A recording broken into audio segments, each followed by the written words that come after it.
that if someone has been using internet for more than a decade, we can easily feel the difference. I mean, if you look at what is the speeds that the service providers have been offering to us in 2000, it's completely different from the speed that has been offering to us in 2010 or 2012. Because if you look at the speeds in 2000 or late 90s, it used to be a dial-up speed of 64 kbps or 56 kbps. And if you look at the speed that has been offering now, it's like in megs. So there is a huge phenomenal or rather exponential increase. So, I mean, what has driven those increases tangible? It's known to everyone. It's the new applications, new content, music streaming, video streaming, social networking sites, YouTube, a lot of P2P downloads. So it's all clearly visible.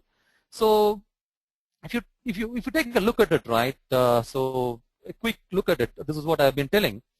So early 2000 or late 90s, all we had is a dial-up modems that offers a speed of 56 kbps or 64 kbps to take a look at the bulletin boards or any lightweight websites without all these flashy GIFs or videos, which occasionally throws up your pop-up ads. So slowly the demand increased as and when the new applications are coming into perspective. So a lot of content came into picture. Then we had this music, Napster, gaming, and file sharing coming into picture. And slowly we had this Web 2.0 with YouTube, a lot of social networking sites, now movie streaming by Netflix, all this coming into picture. And in some parts of the world, we have this double play, triple play coming into picture where internet and TV and mobile getting converged. So where the demand for bandwidth is still higher. So what all this means is like service providers has to constantly upgrade their pipes, because if they're not going to upgrade the pipes, so quality of experience for the customers would get hit and it will lead to utmost churn. So what is that I'm trying to bring out here is like the service providers has to constantly upgrade the pipes. So in a way their cost is going to higher. I mean the cost should be at least exponentially increased. And if you look at the mobile environment, it's going to get even more worse in the future, because we have this high-performing smartphones coming to the market, and then top we have this lots of tablets coming to the market. So people trying to access internet through this mobile is going to go even more higher. And if you look at this graph, this is a mere testimonial to what we are talking about. And mobile video is the key contributor, so which is again the high intensity application. And if you look at from 2010 to 2015, so it is going at a rate of 26 times, so which is huge.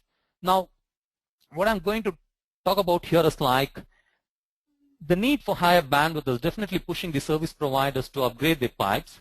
So when they have to upgrade the pipes, it obviously implies that the cost is going higher. Now, if the cost is going so higher, all we have to do at the end of the day is to understand is the revenues is going at the same rate. So if the revenue is going at the same proportional rate of the cost, then we have no problem. So then there will not be any need for DPR, rather for any other device. So, but that is not the case. So this is what is happening now.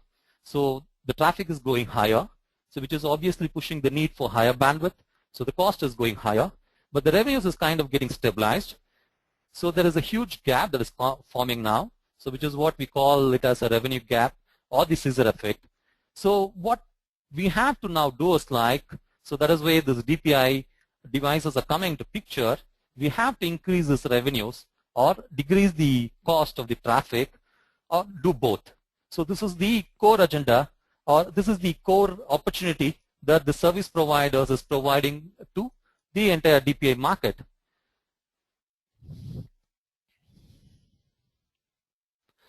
However, there are some sections of people which call this as a myth.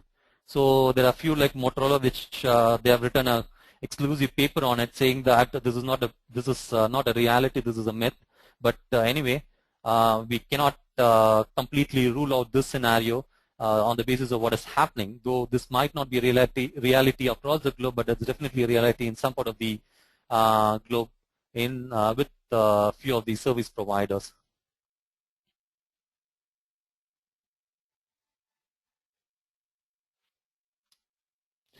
So next, we have to closely look at the complete value chain, the internet value chain.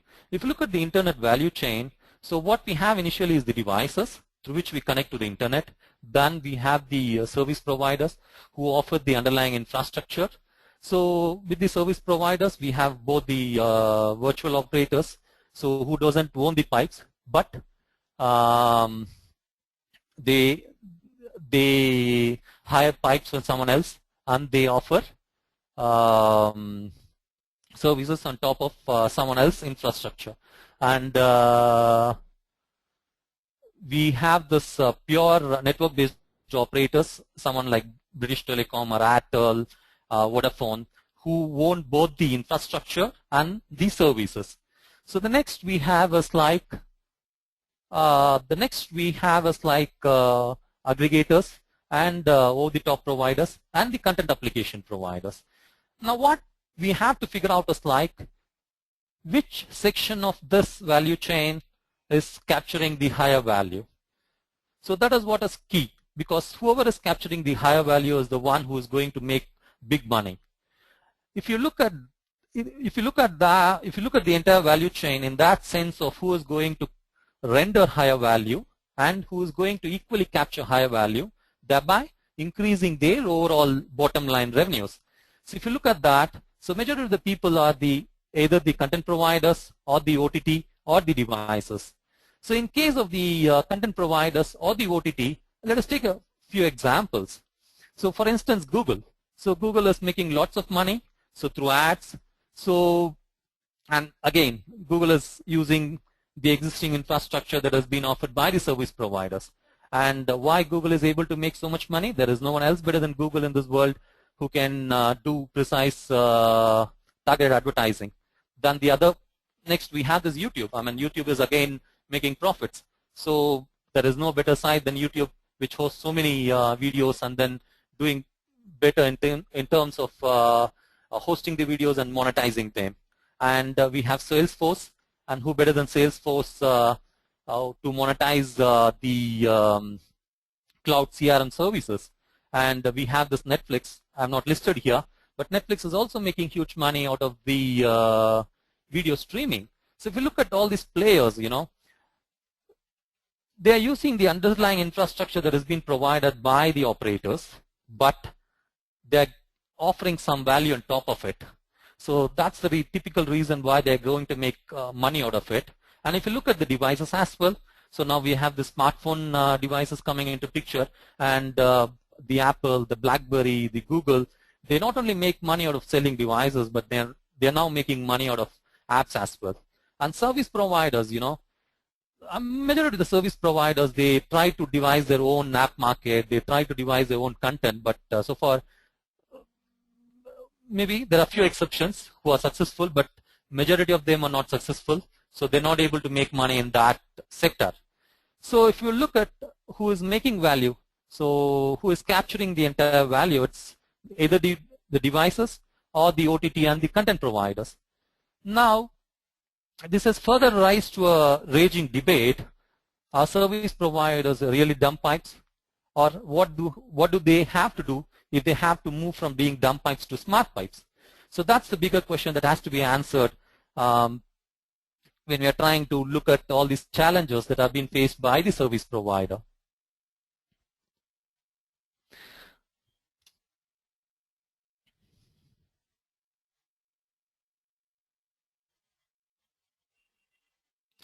So if you look at the current scenario, right? So this is what is happening in the current scenario. So service providers get the revenue from subscribers, and in the internet value chain, most of the other revenues goes to the internet service providers like Google, Skype, Yahoo, or eBay. I mean, we should not read this slide in a literal sense, because all this people that have put in the internet doesn't get the revenue from service providers, because, for example, Google doesn't get revenue from subscribers because they get revenue from advertisers. So we should not read this slide in a literal sense, but what the slide conveys meaning is that, so in the entire value chain or the entire internet economy, the part of the money goes to the service providers, the big chunk of the money goes to the rest of the players. So that's the message that I'm trying to convey in this slide. The post-DPA scenario. So, I mean, let us try to figure out how DPA is going to address all these challenges, but at least for now, okay. So at least for now, let us talk about how the scenario will look like in a post-DPI environment. So in post-DPI environment, what we are trying to focus is like service providers can offer more value-added services to the subscriber by themselves. So a few of the services I've listed here. Again, I'll talk about them in detail in the forthcoming slides. So by offering the services, the amount of revenue that we get from the services that we get from the subscribers can be increased. So that is an additional increase in revenues. Now, what we are going to figure out is like, we are going to figure out the new service revenue model, which is not only B2C, which is again a B2B. So where we are trying to draw revenue from the content providers or the over-the-top aggregators. So that is again one area where we are looking at. So if you look at the earlier slide, so there is only one source of revenue for the service providers. So if you look at the post-DPA scenario, what we are trying to focus is like a two-sided revenue model. So one source of revenue comes from the subscribers. The other source of revenue comes from tying up with the aggregators, content providers, or the over-the-top video providers. So I'll talk about in detail how to do that, but I just want to give a brief picture about how DPI is going to convert the service providers from being a dumb pipe to a smart pipe. And the other thing to note down here is like, we are not pushing service providers to do what Google is doing, or rather what Netflix is doing, because not to collide with them. What we are trying to do is like to collaborate with them and then try to draw some revenues from the